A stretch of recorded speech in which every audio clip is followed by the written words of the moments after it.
NPA Mohiz, he is discussing with us, discussing on human-centered design, examining the role of human behavior in transport accidents and exploring strategies to promote safe practices among drivers, operators, and pedestrians. Professor NPA Mohiz, Professor Mohammad Mohiz is attached to Department of Sociology, University of Colombo. He has been engaged in his teaching, publishing, and other academic work in private since 2000. He earned his Bachelor of Arts Honours in Sociology from University of Kerala in 1999. MA Research degree in Environmental Sociology from University of Colombo in 2007. PhD in Water Resource Management from Postgraduate Institute of Agriculture, University of Kerala in collaboration with Crossing Boundaries Project of Netherlands in 2011. Postgraduate Diploma in Counseling in 2018 from Faculty of Education, University of Colombo. He has published a number of research papers locally and internationally in the field of environmental sociology, water resources management, political ecology, development politics, human wildlife conflicts, social harmony, volunteerism, and students' counseling. Professor Mohiz has published 5 books: Environment Movement in Sri Lanka in 2010, Development Sociology in 2019, Environment Politics in 2020, Sociology of Social Problems in 2021, and Social Legal Theory in 2021. Professor Mohiz is current President of Arts Council of University of Colombo and coordinator of postgraduate diploma in Counseling and Psychosocial Support in Faculty of Graduate Studies, University of Colombo. He was the president of Colombo University Teachers Association. He was a former senior student counselor for University of Colombo and academic affairs board member of National Institute of Education and National Education Committee for Reform. He was also former postgraduate coordinator for Department of Social University of Colombo. Over to you, Professor Mohiz, for your presentation.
Why youths are use louder the risk.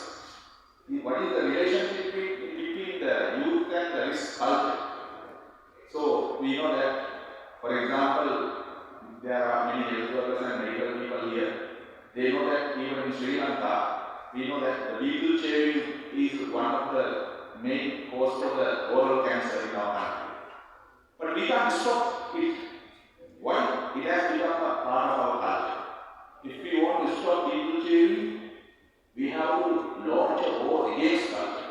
So therefore, we can't bring solution to most of our problems because they are very much culture. They are part of their day-to-day life. So that has been proved in the studies and research that have been done in the recent past. So then we know that sometimes, I don't know, I can just tell you, even most of the road accidents we have in Sri Lanka, we can see that the vehicles, the nature of the vehicles. I remember that when we were small, there was some boats in some hospital. They were called Honda boats, Yamaha boats, and Suzuki boats. I think Mr. Harikon might know, even Pune. Those days, the vehicles that were imported from some countries, Europe and Japan, were very strong. They were rather more protective form of vehicles. But look at the number of the nature of the vehicle we have today. The Indian vehicles, mostly CT100, three-wheelers, other we popularly known as a demo Bata, many other vehicles, even Maruti, Suzuki Maruti.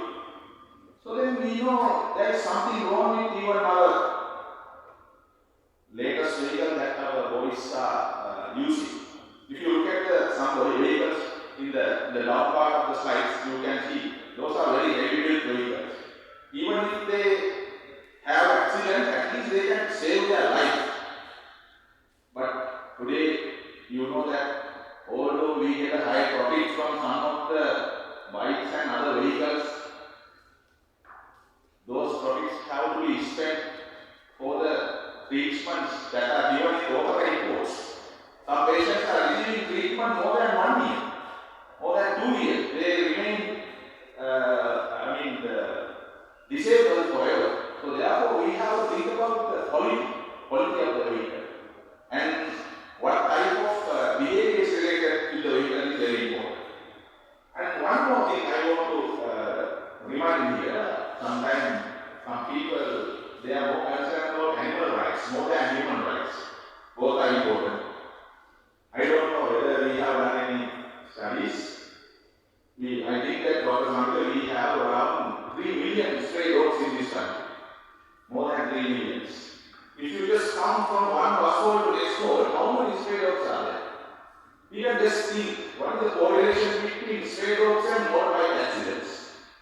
That is not in Kalam. If you go to Anuradhapur, Pune, Koranadu area, people are typically using lightweight motorbikes, like a CT100 is a very lightweight motorbike because one can travel around 60 kilometers with 1 liter. So then many people love it because they are low income people. They can't use heavy bicycles. So therefore, there is a correlation.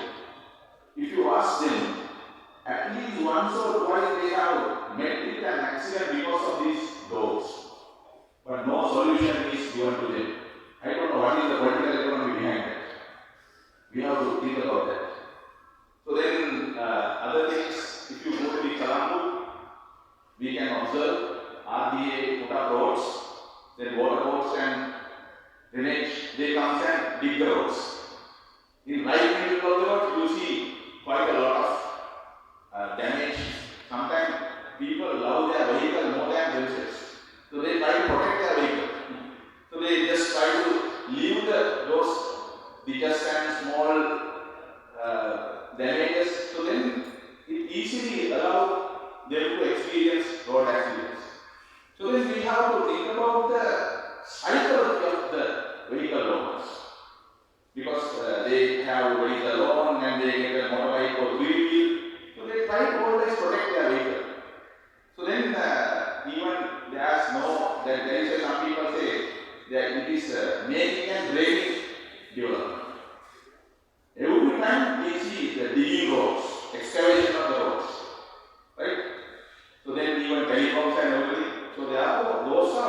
those could be simply done, but not happening.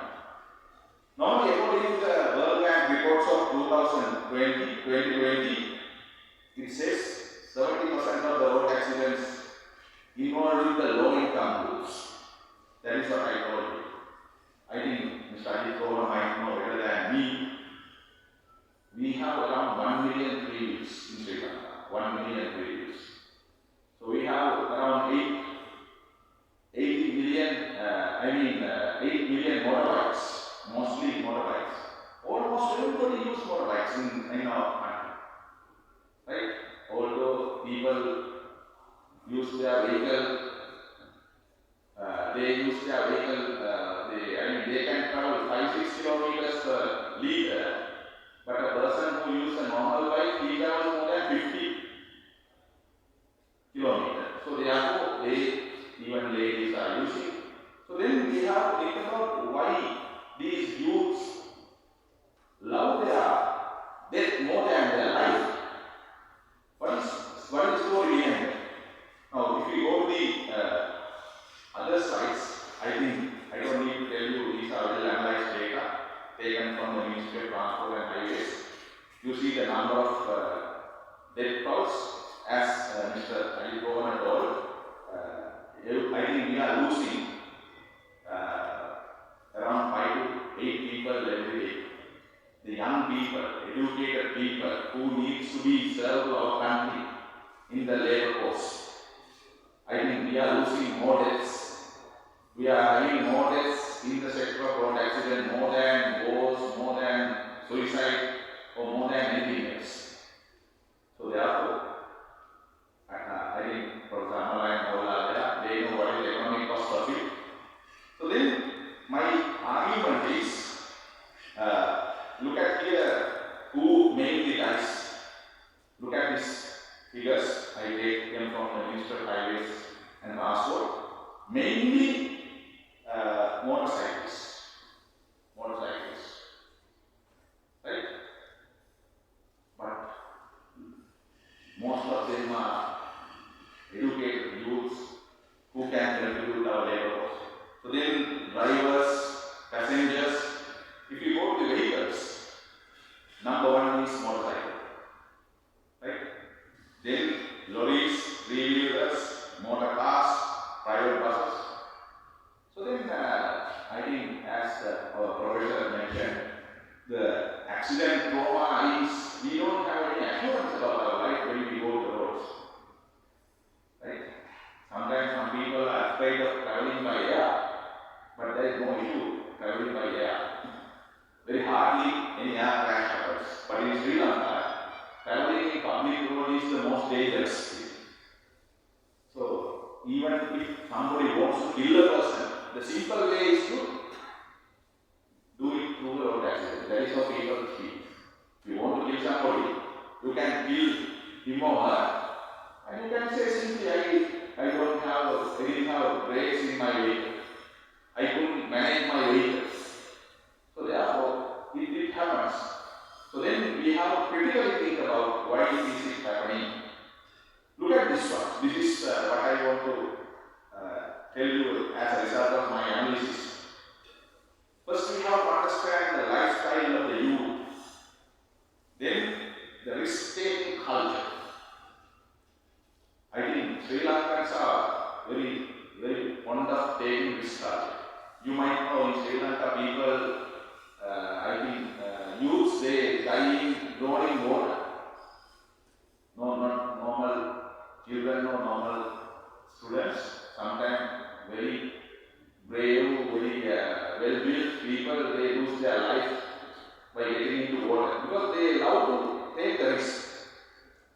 And also we have to analyze what is risk, what is vulnerability, what is hazards. Risk, vulnerability and hazards.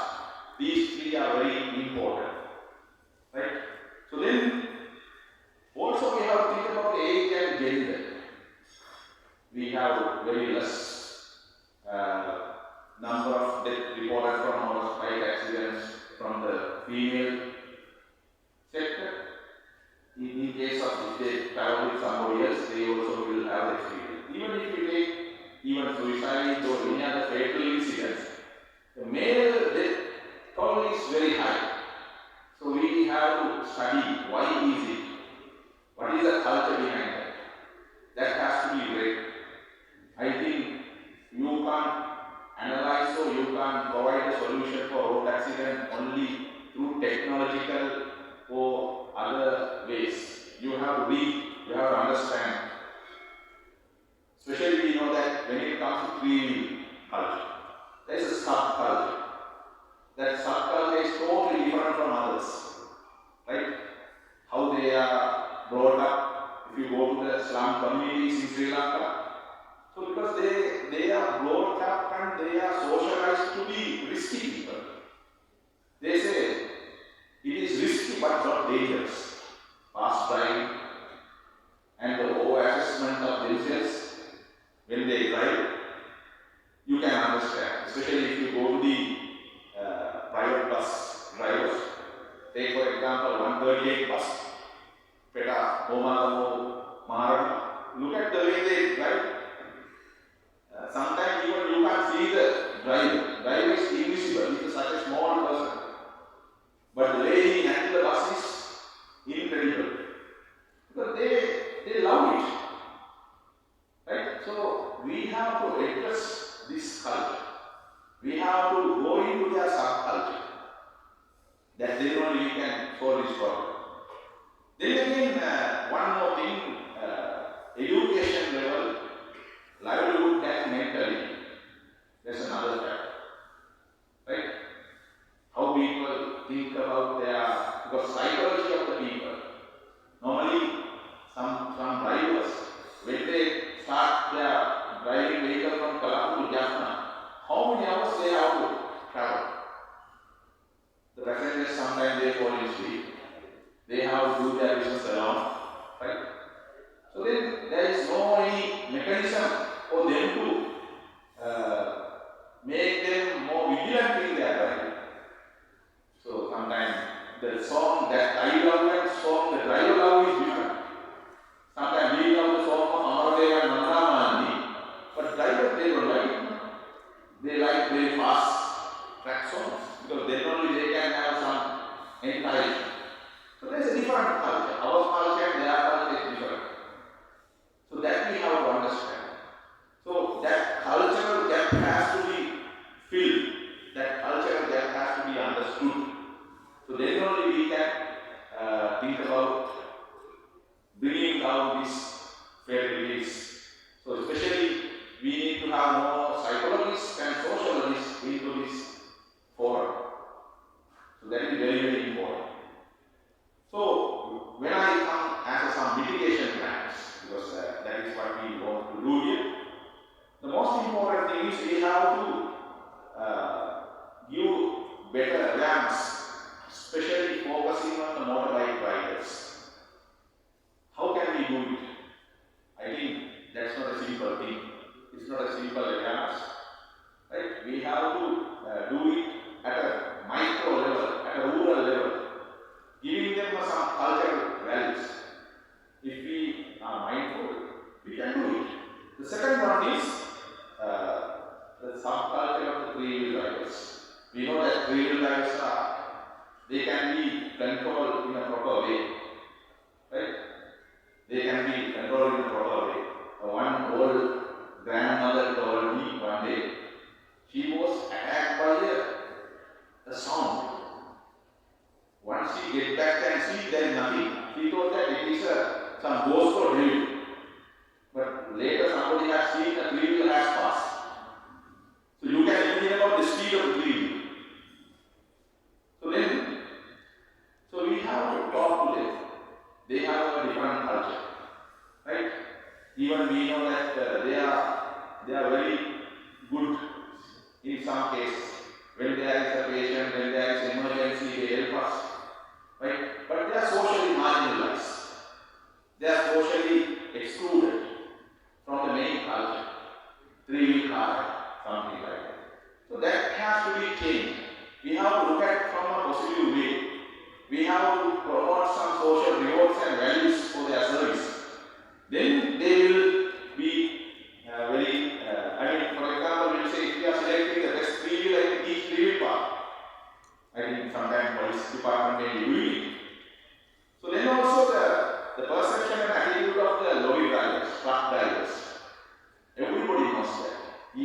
university professor, consultant, medical consultant knows that you can't have any deal with a triple actor.